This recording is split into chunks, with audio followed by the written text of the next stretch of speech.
Bastien Rueff, qui est doctorant à l'université Paris 1 Panthéon-Sorbonne. Mesdames, Messieurs, bonjour, ou plutôt bonsoir. Imaginez-vous, nous sommes en Crète, en plein cœur de l'âge du bronze. Nous sommes en l'an 1992, avant Jésus-Christ. Ce soir d'été, il fait doux sur la petite ville minoenne de Malia, et l'obscurité est quasiment totale. Mais de-ci de là, on voit plusieurs lampes briller à l'intérieur des édifices. Et puis là-bas, sur une place, regardez un peu plus loin, plusieurs personnes discutent autour d'un foyer. Déjà, vous pouvez sentir l'odeur de viande grillée atteinte de narines, odeur qui se dégage des flammes qui servaient non seulement à cuisiner, mais aussi à se réchauffer et à s'éclairer. Et puis, devant sa porte, une femme tisse. Elle profite de la lumière de la lune pour terminer l'ouvrage qu'elle a entrepris dans la journée. Mais avançons un peu, tournons à gauche puis à droite et entrons chez la famille Maréwa qui nous accueille pour dîner ce soir. Une famille qui, depuis 3 ans déjà, me fait l'honneur de m'expliquer au quotidien, nuit et jour, comment elle s'éclaire avec ses lampes. Car précisément, c'est l'objectif de ma thèse de comprendre non seulement quelle lumière produisaient ces lampes minoennes, mais en outre, comment on s'éclairait avec.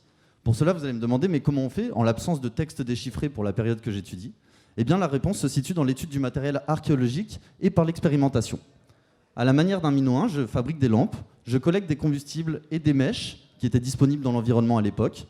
J'allume ces lampes et je les laisse brûler pendant plusieurs heures.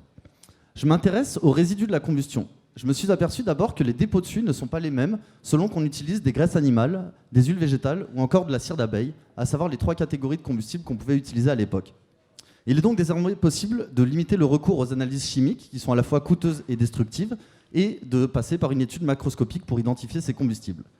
L'intérêt de cela est non seulement de reconstituer l'environnement, mais en outre de connaître les ambiances lumineuses voulues par la famille Maréwa chez elle. Car en effet, des mesures photométriques montrent que les huiles végétales, les graisses animales et la cire d'abeille produisent des ambiances lumineuses différentes. Vous comprendrez donc que l'objectif n'est pas seulement de reconstituer les aspects techniques de la lumière, mais aussi de savoir si pour cette soirée, la famille Maréwa préfère, pour faire très schématique, un ton rouge, bleu ou encore jaune. On boit, on rit, on chante jusqu'au petit matin, et une fois le jour venu, la famille Maréwa nous propose un tour du quartier. Déjà, on s'aperçoit que toutes les lampes ne sont pas éteintes, alors que le jour est là. Car en effet, la forte concentration à l'intérieur des édifices de ces lampes nous permet de supposer qu'elles étaient peut-être aussi utilisées la journée, en particulier dans des pièces qui ne disposaient d'aucune ouverture et qui étaient simplement auxquelles on accédait par des trappes. Par ailleurs, on s'aperçoit qu'il existe des liens entre les lampes et les activités, puisque les mesures de capacité et de durée et de transportabilité ont montré que dans le nord du quartier, on pouvait s'éclairer pendant plusieurs heures, voire plusieurs jours, et qu'on pouvait véritablement s'asseoir autour de ces lampes, séjourner, échanger. A l'inverse, dans le sud du quartier, les mesures de durée de combustion et de transportabilité montrent que ces lampes étaient plutôt adaptées pour se déplacer. En conclusion, j'espère vous avoir convaincu du fait que je m'intéresse, au-delà de la lumière, à l'espace vécu par les Minoens, à l'organisation du temps quotidien et de l'espace domestique. Je voudrais remercier la famille Maréwa pour son accueil chaleureux et cette merveilleuse soirée passée en leur compagnie, et vous remercier également.